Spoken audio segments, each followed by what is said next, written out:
Hi welcome to അബീസ് vision. നമ്മളെല്ലാവരും നേരിടുന്ന വലിയൊരു പ്രശ്നമാണ് മൊബൈലിന്റെ ഹാങ് ആവുന്ന ഒരു പ്രശ്നം അല്ലേ. മൊബൈൽ എപ്പോഴും ഹാങ് ആവുക, മൊബൈലിന്റെ പെർഫോമൻസ് എപ്പോഴും മൊബൈലിന്റെ പ്രൊസസ്സർ, അതുപോലെ തന്നെ അതിന്റെ റാം, അങ്ങനെയുള്ള കാര്യങ്ങളുടെ എല്ലാം പെർഫോമൻസിനനുസരിച്ചിട്ടാണ് നമ്മുടെ മൊബൈൽ പെർഫോം ചെയ്യുക. അപ്പൊ നമ്മളെല്ലാവരും ലേറ്റസ്റ്റ് ഫോണൊന്നും ആയിരിക്കില്ല ഉപയോഗിക്കുന്നത്. ചില ആളുകളൊക്കെ പഴയ ഫോൺ തന്നെയായിരിക്കും ഇപ്പോഴും ഉപയോഗിക്കുന്നുണ്ടാവും. പക്ഷെ അങ്ങനെയുള്ള ആളുകൾക്ക് പോലും നമുക്ക് ഫോൺ ഹാങ് ആവാറുണ്ട്. ഏറ്റവും ലേറ്റസ്റ്റ് ഫോൺ ഉപയോഗിക്കുന്ന ആളുകൾക്ക് പോലും ഹാങ് ആവാറുണ്ട്. അപ്പൊ പിന്നെ പഴയ ആളുടെ കാര്യം പറയണ്ടല്ലോ. അപ്പൊ ഞാൻ ഇന്ന് പറയാൻ പോകുന്നത് നിങ്ങളുടെ മൊബൈൽ ഫോൺ ഹാങ് ആയാൽ എന്താണ് ചെയ്യേണ്ടത് എന്നുള്ളതാണ്. ഇതിനു മുൻപുള്ള എന്റെ വീഡിയോയിൽ എന്റെ ചാനലിൽ നോക്കിക്കഴിഞ്ഞാൽ കാണാം മൊബൈൽ ഫോണിന്റെ പെർഫോമൻസ് കുറയുന്ന സമയത്ത് അല്ലെങ്കിൽ ഹാങ് ആവാതിരിക്കാൻ ഇങ്ങനെയുള്ള കാര്യങ്ങളൊക്കെ എന്തൊക്കെ ചെയ്യണമെന്ന് എന്റെ വീഡിയോന്റെ താഴെയുള്ള ചാനൽസിൽ നിങ്ങൾക്ക് വീഡിയോസിലൊക്കെ നോക്കിയാൽ നിങ്ങൾക്ക് കൃത്യമായിട്ട് കാണാം. അപ്പൊ നിങ്ങൾ ആ വീഡിയോസ് ഒക്കെ ഒന്ന് ചെക്ക് ചെയ്ത് നോക്കുക. ഇന്ന് ഞാൻ പറഞ്ഞു പോകുന്ന കാര്യം മൊബൈൽ ഫോൺ ഹാങ് ആയാൽ എന്താണ് ചെയ്യേണ്ടത് എന്നുള്ളതാണ്. ഇത് എന്റെ വീട്ടിലുള്ള മറ്റൊരു ഫോണാണ്. ഈ ഫോണിന്റെ മെയിൻ പ്രശ്നം അത് അധികവും ഹാങ് ആവുക എന്ന് പറഞ്ഞാൽ ഇതേപോലെ സ്ക്രീൻ ഇങ്ങനെ സ്റ്റക്കായി നിൽക്കും. അപ്പൊ ഈ സ്റ്റക്കായി നിൽക്കുന്ന സമയത്ത് നമ്മൾ സാധാരണ എന്താണ് ചെയ്യുന്നത് ഇതിന്റെ ഫോണിന്റെ ബാറ്ററി നമ്മൾ ഊരിയെടുക്കും അല്ലേ. കാരണം ഇത് നമുക്ക് ഓഫ് ചെയ്യാൻ പറ്റില്ല. കാരണം ഇങ്ങനെ സ്റ്റക്കായിട്ട് അങ്ങനെ നിന്ന് കഴിഞ്ഞാൽ നമുക്ക് പ്രസ് ചെയ്ത് കഴിഞ്ഞാൽ പോലും ഒന്നും അനങ്ങാതെ നിൽക്കുകയാണ്. അപ്പൊ നമുക്ക് ഇതെന്താ ചെയ്യാൻ പറ്റുന്നത്, ജസ്റ്റ് ഒന്ന് ബാക്ക് സൈഡ് ഊരിയിട്ട് നമുക്ക് അതിന്റെ ബാറ്ററി ഊരി എടുത്തിട്ട് പിന്നെ നമുക്ക് ഓൺ ചെയ്യാനേ പറ്റുള്ളൂ. പക്ഷെ ഇപ്പോഴുള്ള ഫോണിന്റെ ഒരു പ്രശ്നം എന്താ വെച്ചിട്ടുണ്ടെങ്കിൽ ബാറ്ററി ഒക്കെ ഇൻബിൽറ്റ് ആയിട്ട് തന്നെ വരുന്നതാണ്. അപ്പൊ അതുകൊണ്ട് നമുക്ക് ബാറ്ററി ഊരി എടുക്കാൻ പറ്റില്ല. അപ്പൊ ഇനി പഴയ ഫോൺ നിങ്ങൾ ഉപയോഗിക്കുന്നവരാണെങ്കിലും പുതിയ ഫോൺ ഉപയോഗിക്കുന്നവരാണെങ്കിലും ഞാൻ ഈ പറഞ്ഞുതരാൻ പോകുന്ന ടെക്നിക്ക് ഉപയോഗിച്ച് നിങ്ങൾക്ക് ഹാങ് ഒഴിവാക്കാൻ പറ്റും.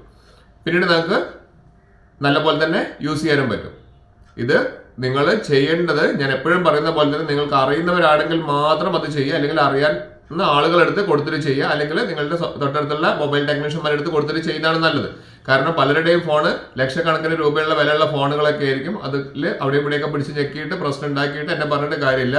അപ്പൊ ഞാൻ സാധാരണ വീട്ടിലുണ്ടാവുന്ന ചില പ്രശ്നങ്ങൾ എങ്ങനെയാണ് സോൾവ് ചെയ്യുന്നതെന്ന് നിങ്ങൾക്ക് കാണിച്ചത് നിങ്ങൾക്ക് അതൊരു ഉപകാരപ്രദമാവട്ടെ എന്ന് വിചാരിച്ചിട്ടാണ്.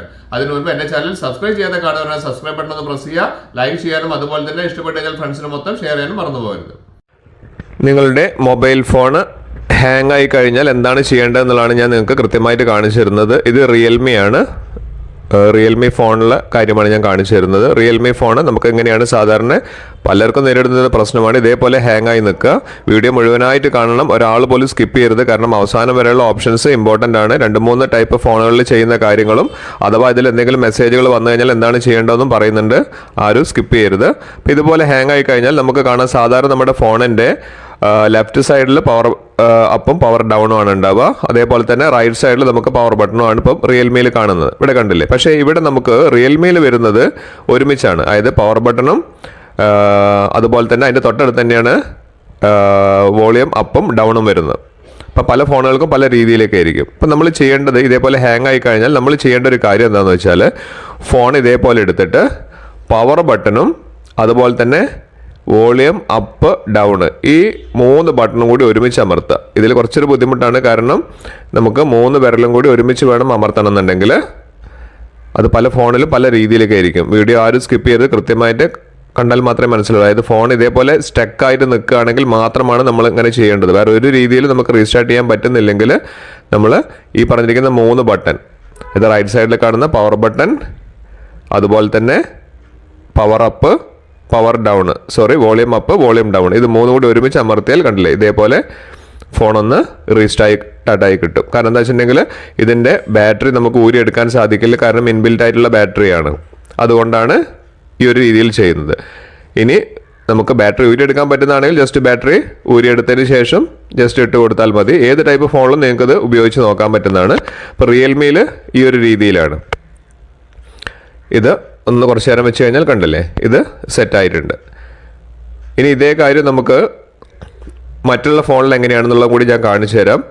ഇനി അഥവാ ഇങ്ങനെ ചെയ്യുന്ന സമയത്ത് നമുക്ക് റീസ്റ്റാർട്ട് എന്നുള്ള ഓപ്ഷൻ വരികയാണെങ്കിൽ റീസ്റ്റാർട്ട് കൊടുക്കുക, റീബൂട്ട് വേണമെങ്കിൽ കൊടുക്കാം. ഒരിക്കലും റീസെറ്റ് എന്ന് പറഞ്ഞിരിക്കുന്ന ഒരു ഓപ്ഷൻ കൊടുക്കരുത്. ഇത് എൻ്റെ മറ്റൊരു ഫോണാണ്, ഓപ്പോ, കുറച്ച് ലേറ്റസ്റ്റ് ഫോണാണ്. ഇതിൽ എങ്ങനെയാണെന്ന് വെച്ചാൽ ഇതിൻ്റെ പവർ ബട്ടൺ വരുന്നത് റൈറ്റ് സൈഡിലും ലെഫ്റ്റ് സൈഡിലാണ് volume up and down buttons വരുന്നത്. റിയൽമിയിൽ നിന്നും വ്യത്യാസമാണ് ഈ പറഞ്ഞിരിക്കുന്ന ഫോൺ. അപ്പം പല ഫോണുകളിലും വ്യത്യസ്തമായിട്ടാണ് കിടക്കുക. അപ്പം ഇവിടെയും ഇതേ ടെക്നിക്ക് തന്നെയാണ് ഞാൻ ചെയ്ത് നോക്കിയത്. നിങ്ങൾ ചെയ്ത് നോക്കുക. കഴിയുന്നോ ഞാൻ പറഞ്ഞ പോലെ തന്നെ മൊബൈൽ ടെക്നീഷ്യൻ എടുത്ത് കൊണ്ടുപോയി കാണിക്കുന്നതാണ് നല്ലത്. പക്ഷേ ചെറിയൊരു പൊടിക്കൈ നമുക്ക് വീട്ടിൽ നിന്ന് ചെയ്ത് നോക്കാൻ പറ്റുന്ന കാര്യമാണ് ഞാൻ പറയുന്നത്. ഇവിടെ നമുക്ക് പവർ ബട്ടൺ അതേപോലെ തന്നെ വോളിയം അപ്പ് ആൻഡ് ഡൗൺ ബട്ടണും കൂടി ഒരുമിച്ച് പ്രസ് ചെയ്യണം. അത് ഒരുമിച്ച് തന്നെ പ്രസ് ചെയ്യണം, ഒന്നൊന്നായിട്ടല്ല പ്രസ് ചെയ്യണം, ഒരുമിച്ച് പ്രസ് ചെയ്യുക. ഒരുമിച്ച് ലോങ് ഒരു 10 സെക്കൻഡ്സ്, ഒരു 10 സെക്കൻഡിൽ മുകളിലായിട്ട് പ്രസ് ചെയ്ത് കഴിഞ്ഞാൽ നേരെ അത് റീസ്റ്റാർട്ട് ആവും. കാരണം ഇതിലൊന്നും നമുക്ക് ബാറ്ററി ഊരിയെടുക്കാൻ സാധിക്കാത്തത് കൊണ്ടാണ് നമ്മളിങ്ങനെ ചെയ്യുന്നത്.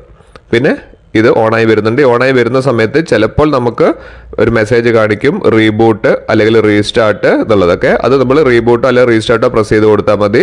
ഈ റീസെറ്റ് എന്ന് പറഞ്ഞിരിക്കുന്ന ഒരു മെസ്സേജാണ് വരുന്നതെങ്കിൽ ഒരിക്കലും റീസെറ്റ് എന്നുള്ള ഓപ്ഷൻ ക്ലിക്ക് ചെയ്യരുത്. അതിന് പകരം റീബൂട്ടോ അല്ലെങ്കിൽ റീസ്റ്റാർട്ടോ കൊടുക്കുക. റീസെറ്റ് ചെയ്ത് കഴിഞ്ഞാൽ നമ്മളെ ഫോണ് മേടിച്ചിരിക്കുന്ന പഴയ മോഡലിലേക്ക് തന്നെ പോകും, വേർഷനിലേക്ക് തന്നെ പോകും, നമ്മുടെ ഡാറ്റാസ് ഒക്കെ പോയി പോകും. അതുകൊണ്ട് വളരെയധികം അത് ശ്രദ്ധിക്കണം. പിന്നീട് എന്നെ പറഞ്ഞിട്ടൊരു കാര്യമില്ല. ഇവിടെ കണ്ടില്ലേ, അത് പഴയൊരു മോഡലിലേക്ക് വന്നിട്ടുണ്ട്. ആരും സ്കിപ്പ് ചെയ്യരുത്. ഇനി അടുത്തൊരു ഓപ്ഷൻ ഉള്ളത്, ചില ഫോണുകൾക്ക് നമ്മൾ എന്ത് കളിച്ചാലും നമുക്ക് ഈ പറഞ്ഞിരിക്കുന്ന ഓപ്ഷൻ ഒന്നും ചെയ്ത് കഴിഞ്ഞാൽ പോലും പവർ ബട്ടണും അതുപോലെ തന്നെ വോളിയം അപ്പും ഡൗൺ ഒന്നും ചെയ്തിട്ടും ആയിട്ടില്ലെങ്കിൽ ഇതുപോലെ പവർ കേബിൾ ഉണ്ടല്ലോ, നമ്മൾ പവർ കേബിൾ കുത്തിയിട്ട് ഓൺ ചെയ്യുക. ഓൺ ചെയ്തിട്ട് അത് നമ്മുടെ ഫോണിലേക്ക് കണക്ട് ചെയ്യുക. കണക്ട് ചെയ്ത് കഴിഞ്ഞിട്ട് നമ്മുടെ വോളിയം ബട്ടൺ ഒന്ന് ലോങ് ആയിട്ട് പ്രസ് ചെയ്യുക. വോളിയം ബട്ടൺ മാത്രമായിട്ട്, പവർ ബട്ടൺ മാത്രമായിട്ട് ലോങ് ആയിട്ട് പ്രസ് ചെയ്യുക. അത് പെട്ടെന്ന് വിടരുത്, അത് ഫുള്ളായിട്ട് ഓൺ ആവുന്നവരെ ഒന്ന് പ്രസ് ചെയ്യുക. ഈ രീതിയിലും ഞാൻ ചെയ്തു നോക്കിയപ്പോൾ എൻ്റെ ഈ സ്റ്റക്കായി പോകുന്ന പ്രശ്നം അല്ലെങ്കിൽ ഹാങ് ആയി പോകുന്ന പ്രശ്നം എനിക്ക് സോൾവ് ചെയ്യാൻ സാധിച്ചിട്ടുണ്ട്. അപ്പം നിങ്ങളൊന്നിതൊന്ന് ചെയ്ത് നോക്കുക. ഹാങ് ആവുന്ന സമയത്ത് മാത്രം. ലേറ്റസ്റ്റ് ഫോണുകളിലൊന്നും ആരും ഇത് പരീക്ഷിക്കാൻ നിൽക്കണ്ട. മൊബൈൽ ടെക്നീഷ്യൻ എടുത്ത് കാണിക്കുന്നതിനാണ് നല്ലത്. ഇനി തീരെ രക്ഷയില്ല എന്നുണ്ടെങ്കിൽ മാത്രം ഇതൊന്ന് ചെയ്യുക. ഞാൻ ഈ പറഞ്ഞ പോലെ തന്നെ ഒരിക്കലും റീസെറ്റ് എന്ന് പറഞ്ഞിരിക്കുന്ന ഒരു ഓപ്ഷൻ വരികയാണെങ്കിൽ അത് ചെയ്യരുത്. റീബൂട്ടോ അല്ലെങ്കിൽ റീസ്റ്റാർട്ടോ മാത്രം ചെയ്യുക. നിങ്ങളുടെ മൊബൈലും ഇതുപോലെ തന്നെ ഹാങ് ആവുന്ന പ്രശ്നം കാണിക്കുന്നുണ്ടെങ്കിൽ ഞാൻ ഈ പറഞ്ഞതുപോലെ ഈ ടെക്നിക്സ് ഉപയോഗിച്ചൊന്ന് നിങ്ങളൊന്ന് ചെയ്തു നോക്കുക. ഞാൻ എൻ്റെ വീട്ടിൽ ചെയ്തു നോക്കുന്ന കാര്യങ്ങളാണ് നിങ്ങൾക്ക് ഷെയർ ചെയ്തിരുന്നത്. ഞാൻ ഒരിക്കൽ കൂടി ആവർത്തിക്കുകയാണ്, നിങ്ങൾ ഉപയോഗിക്കുന്ന ഫോണുകൾ വലിയ വലിയ വില പിടിച്ച ഫോണുകളായിരിക്കും. അതുകൊണ്ട് എപ്പോഴും മൊബൈൽ ടെക്നീഷ്യൻ എടുത്ത് പോകുന്നത് തന്നെയാണ് നല്ലത്. ഇനി നമ്മൾക്ക് വീട്ടിൽ നിന്ന് തന്നെ ചെയ്തു നോക്കാവുന്ന ചില പൊടിക്കൈകൾ മാത്രമാണ് ഞാനിവിടെ പറഞ്ഞിരുന്നത്. പിന്നെ ഇതിൽ ശ്രദ്ധിക്കേണ്ട ഒരു കാര്യം ഞാൻ പിന്നെയും ആവർത്തിക്കുകയാണ്, അഥവാ ഇതിലേക്ക് നമുക്ക് ഇതേപോലെ ഈ ടെക്നിക്സ് ഉപയോഗിച്ച് നമ്മൾ ചെയ്യുന്ന സമയത്ത് അഥവാ നമുക്ക് വേറെ എന്തെങ്കിലും മെസ്സേജുകൾ വരികയാണെങ്കിൽ, മെസ്സേജുകൾ വരിക സാധാരണ റീസ്റ്റാർട്ട് എന്നുള്ള ഒരു മെസ്സേജ് വരാറുണ്ട്, അവിടെ റീസ്റ്റാർട്ട് കൊടുക്കുക. അല്ലെങ്കിൽ റീബൂട്ട് വരാണ്ട് അത് റീബൂട്ട് കൊടുക്കുക. ഒരിക്കലും റീസെറ്റ് എന്ന് പറഞ്ഞിരിക്കുന്ന ഒരു ഓപ്ഷൻ ഒരിക്കലും കൊടുക്കരുത്. റീസെറ്റ് ചെയ്ത് കഴിഞ്ഞാൽ നിങ്ങളുടെ പണ്ടത്തെ ഫോൺ മേടിക്കുന്ന ആ സമയത്തിലേക്കുള്ള സെറ്റിംഗ്സിലേക്ക് മാറിപ്പോകും, നിങ്ങളുടെ ഡാറ്റാസ് കാര്യങ്ങൾ മൊത്തം പോകും. അത് ആദ്യമേ പറഞ്ഞില്ല എന്നുള്ളത് നിങ്ങൾ പറയരുത്. അപ്പം അതുകൊണ്ട് ഈ പറഞ്ഞിരിക്കുന്ന ടെക്നിക്ക് ചെയ്ത് കഴിഞ്ഞതിന് ശേഷം നിങ്ങൾക്ക് റീസ്റ്റാർട്ട് വരുന്ന സമയത്ത് റീസ്റ്റാർട്ട് കൊടുക്കാം, അല്ലെങ്കിൽ റീബൂട്ട് കൊടുക്കാം. ഒരിക്കലും റീസെറ്റ് കൊടുക്കരുത്. ഇതുപോലുള്ള നല്ല നല്ല അടിപൊളി ഇൻഫോർമേറ്റീവ് ആയിട്ടുള്ള വീഡിയോസ് ഞാൻ എല്ലാ ദിവസവും ചെയ്യുന്നത്. നിങ്ങൾ ചെയ്യേണ്ടത് എന്റെ ചാനൽ ലൈക്ക് ചെയ്യുക, സബ്സ്ക്രൈബ് ചെയ്യുക, അതുപോലെ തന്നെ ഫ്രണ്ട്സിന് മൊത്തം ഷെയർ ചെയ്യാനും മറക്കരുത്. ഇനിയും ഇതുപോലുള്ള നല്ല നല്ല അടിപൊളി ഇൻഫോർമേറ്റീവ് ആയിട്ടുള്ള വീഡിയോസുമായി വരുന്നവരെ it's me Abhilash Raghav signing out.